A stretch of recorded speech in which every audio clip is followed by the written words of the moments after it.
I've been really into interviewing DJs and fellow podcasters. Robert of 92.5. Thank you very much for coming by. That's no problem. I'm starting my shift, so we're just getting into the groove of things for the day. This is your warm up, and I love the green mohawk. I'm matching you, and you're Captain Oh, America. thank you. Thank you. So, Thank you. what's your shift? When do you go on? Tell us about your job in radio right now. Well, I mean, I got to get here earlier in the day so I can do all my prep work, so I can make sure I talk about topics of the day, the things that everyone's going on about, whatever, come up with some sort of weird punny joke. I pretend I'm funny. I'm not actually very aware of this. And Same then here. I'm actually on air between 2 o'clock and 6 o'clock in the afternoons. Okay, and how can we listen to you and find you? Well, you can listen everywhere on ktwb.com. There's also the KTWB app. It's big country, 92.5 KTWB. I like that. No, but I got to tell you, you don't look big country to me. Oh, I love country music. I mean, I like all the genres. And there's a lot of people out there that claim they like everything, but like the thing is that I actually do like everything. Now, Yeah. there's stuff in every single genre that I do and don't like. There's favorites and there's this song's kind of annoying, but yeah, I grew up with country music. I grew up with my dad listening to country music a lot, so it shaped my whole childhood. And no, I don't like the part, but it's some good stuff. It's some really good Rock stuff. or country? Well, country's so popular right now, even like rock country, pop country.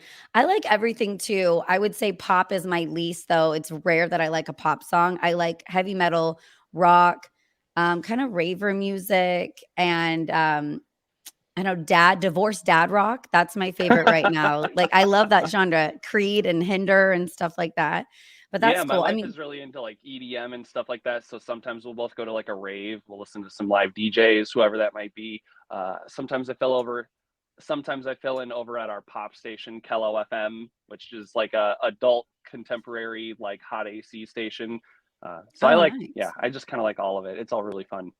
Yeah, and working in radio because it's so awesome to make somebody laugh, tell like a good dad joke, connect with the listeners, and I miss it. So I've been out for 10 years, and I am working hard. I'm hustling. I'm thirsty with the podcast, so we'll see what goes down. So okay, I saw you're into ska too. I was going to tell you I love ska music. Oh yeah, yeah. I love ska music. That's like my favorite of all time. There's no other genre that I love more than ska music. Yeah, I love a good trumpet during the rock. Have you seen Suburban Legends in Disneyland? I've not seen Suburban Legends at Disneyland, but I saw Suburban Legends open for Real Big Fish in Reno. Sweet. Yeah, Dude, I'm a that was huge fan. I've been following them since 2002. I would drive down to Disneyland with my girlfriends to see Suburban Legends and the Tomorrowland stage. So I think I was a ska band groupie first. That was my first groupie experience. So I don't oh know. man, yeah. My first introduction to ska wasn't until way after it was like not popular and not cool to like ska music anymore. I don't think I found ska music till it was like 2013, I think. And my first ska show was my friend. He's like, yeah, just come with me to this concert. You don't know anybody here. Just come with me. It's gonna be the best time ever. And it was a band called Beebs and Her Moneymakers opening for Five Iron Frenzy, who was opening for Real Big Fish. And that show just totally changed everything. And that's when I really started getting into ska music. Yeah, Suburban Legends, super awesome group. They're super fun. They're not really active anymore. A lot of the members of Yeah. Suburban Legends, they're like roadies for Real Big Fish, and some of them help out other Orange County bands like Bite Me Bambi. They're really good friends with the guys from Suburban Legends. They're really cool. Yeah, I saw them in One of them Reno. married Cinderella One in of the Disneyland. Cinderella actors. That's Yeah, cool. Aaron married Cinderella. And I'm like, that's so cool. That was That my is cool. OG boyfriend from like 2000. I don't know. I'm not gonna age me. So okay, and then I saw you. I love Scream. I love a Scream mask, and I saw you in a Scream mask and a hot dog suit. Explain this. What is going Oh on? yeah, yeah. So that was my Halloween costume for this past Halloween. So it was a hot dog costume with the scream mask, and the joke is that I was a screaming wiener. Oh my god. I didn't even get that. That's awesome. You're a screaming wiener. Did you have like a Yeah, fake knife and you were running around and trying to kill people as a wiener or yeah. I yeah. was. Yeah, it was Okay. really Was there hard a to do that. contest? No, there wasn't.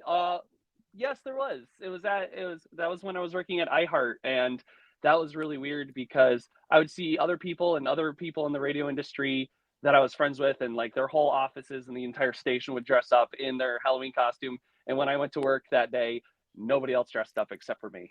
Oh, well, you were dedicated. That's legit. Yeah, So and it was fine. I don't mind that kind of stuff. And then they had lunch, and everybody was there, and they're all like, "Oh, this guy, he takes this holiday very seriously." Yes, you got to I take Halloween seriously because you got to have fun. You got to have a lot of fun when you're doing Halloween, especially if you're dressing up as something really weird. Yeah, Halloween's my favorite holiday. The boys and I match. We were Power Rangers last year. We were Princess Peach and the Mario Bros. Like I get really into Halloween. So okay, That's who cool. does the green mohawk? Is it you or the wifey? Do you go get it done? How do you keep it green? Yeah, so it's a team effort, I think. She's probably just gonna want me to give her all the credit though. But yeah, I don't go to a salon or anything. The last time I did that was right before my wedding. I didn't like that. But yeah, so my wife, she cuts all my haircuts. We've been doing it like this for the last 5 years or so. And it doesn't just stay green, it's been multiple colors, but green is kind of like the staple color. I really like this dye that we've been using, crazy color, toxic UV, because when there's black lights shown on it, it glows in the dark and it Oh, lasts a long time cool. too. So I only have to touch it up with the color once every maybe 3 weeks or so. And then I dye my roots once every month and a half ish. Because So that's what's yeah, hard so about she's, color. I love it, but it fades quickly. Like I've done yeah, colors and a month later they're gone and it's a lot of upkeep now. So I don't color anymore. I'm at that age and stage where I'm just like, well, I woke up and my back doesn't hurt today, so this is good. I can keep yeah. going. And the hairspray works really well too. So it'll just stay like this for like a week at a time, which is really cool. So I don't have to Yeah. really mess with it too much. So, do you have a favorite story, working in radio or someone that you've interviewed or a band you've always wanted to meet that you've got to meet and interview? Yeah, actually, super recently, my all-time favorite comedian, Mark Normand, is going to be coming to Sioux Falls, South Dakota. And in promotion for his show, I got a chance to talk with him. And that Cool. was like really awesome because I found him during the 2020 lockdowns. I'm like, man, this guy's like making like actual jokes. Like these are fun puns and these are really cool bits that he's doing. And I really like this stuff. And I would listen to his specials over and over again. And then just have been a fan of him since. He has a couple podcasts, so it's just awesome that I had the opportunity just to interview him and talk with him, that was really cool. That was really recent too. That's nice. Yeah, it's crazy Uh, when I still get excited. I think people get shocked. Like, I still fangirl out. I don't care how many rockers I've sat down. If I was a fan prior and I loved your music, or especially if I grew up with your music and it was the awkward teen years that I liked your music, I'm going to probably get nervous or a little bit like, whoa, I'm really in front of somebody that I idolize. yeah, not because of like work or anything, but a couple years ago, I saw Weird Al, and he was playing at UC Davis, the Mondavi Center, and Yeah, I got VIP to that, I so I was was able to there. meet. You were Not what? VIP. I wasn't cool like you, but I was at that show. Yeah. Oh, that was such a great show during his ridiculously ill-advised self-indulgent tour where he only played original songs. That was so Yeah. cool. Yeah, so I went that lead up is such a funny story too. My wife was pregnant at the time and her mom was like, "We need to go on a trip and I want to go to Hawaii because tickets are really cheap right now." And I was like, "Ooh, that's the same day of the Weird Al concert." She's like, "Well, you could take this money and you could go see Weird Al, or you could take this money and you can come to Hawaii with us." And I made the better choice and I went and met You Weird Al and chose she went right. off to Hawaii. So I was there Not a by lot of myself and people would choose that. I love that. So I met you through Gavin. I love Gavin at 1065, and he's a big Weird Al fan too, and I am. So I don't know if you knew or saw on the page, but I wrote the Donnie and Marie Osmond show when I was 13 years old to meet Weird Al, saying I was the obsessive biggest fan, and they flew me out to meet Weird Al on the show, and I got to back up dance with him as a Nirvana girl for that tour the following summer. So that's I go back awesome. with Weird Al, and like I've asked him to marry me. He turned me down. Just funny story. I was a little teenager, like I have had a crush on Al forever, and people don't understand. He's not just a funny comedian that's highly intelligent, but he's just so multifaceted and a good human on the side. So it makes Yeah. Oh, liking he him is. so cool in several different directions. Oh But yeah, yeah, I'm a little obsessed with him. So when I got to meet him during that VIP experience, that was the only time that I was ever like shocked and nervous to like meet somebody. I was like, oh, I don't know what to do or say. So that was cool. And yeah, Gavin, he's a good buddy of mine. I really like Gavin. Gavin and I have connected multiple times and he's super awesome. And I did know he's a big Weird Al fan, but I'm a I bigger think Weird I Al fan. instantly judge you, but in a good way if you like Weird Al or you don't. Like if someone likes Weird Al, I'm like, okay, I could be friends with that person. I could hang out with them. And if you don't like Weird Al, I don't know if I've met someone, but I've definitely put Weird Al on in my car, and my girlfriends have been like, "Nah, I don't." I put on Amish Paradise the other day, and they're like, "Put on Gangster's Paradise," and I said, "No, this is the No. better version Yes, of that song." yes. Oh yeah. Every one of the Weird Al parodies is superior than the original. Every single one. The only one that I might say is on equal par is probably "Smells Like Nirvana" and "Smells Like Teen Spirit." Those are both pretty equal. Yeah, I That's could see probably the that. only one though. Other than that though, the rest of them, it's like Weird Al's version is way better, and that's how I know half the music I know is through him because I'll know Yeah. the words to the Weird Al version of Couch Potato, but I don't know any of the lyrics to Lose Yourself by Eminem. Yes, same, and I know I got the Food album when I was, like, in 2nd grade, and that's how I found Michael Jackson was from Eat It, and I was like, "I really like this beat," and then my parents told me it's from Beat It, and then I loved Michael Jackson, but I found Michael Jackson from Weird Al, so, that Yeah, happens. same here. That's exactly how I found him too. What's your favorite Weird Al album? Like, what's your go-to to put on in the car? Well, Bad Hair Day was when the Yep. obsession started, and I think that was, like, 4th grade, so Bad Hair Day, but then Running with Scissors was my first time live seeing him, so both of those are staples in my life. What's your favorite, though? Yeah, my favorite is Bad Hair Day, hands down. That is like my favorite one. It was also Running with Scissors for a hot minute there. I love that song, Jerry Springer. That was so good. It's been, yeah, Yeah. 1 week so since I good. had the scene.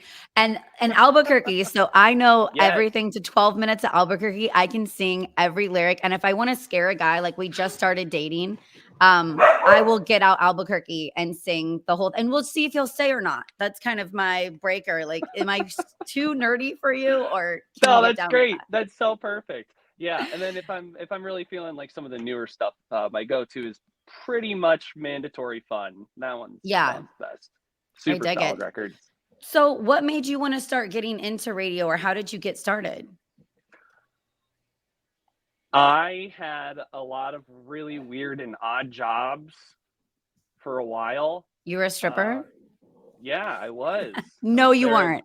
Golden Girls in Rancho Cordova. Are No, you I'm just serious? kidding. Oh, I No. was like I was joking.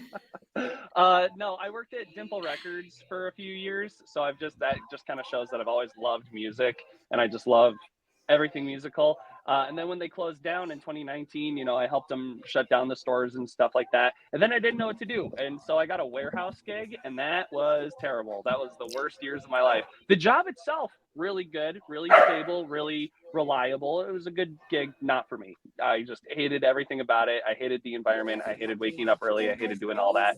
And then I just kind of sat down during the 2020 lockdowns and thought to myself, what do I really want to do? What do I want to do that'll bring me joy, that'll get out creativity, that I can actually be myself?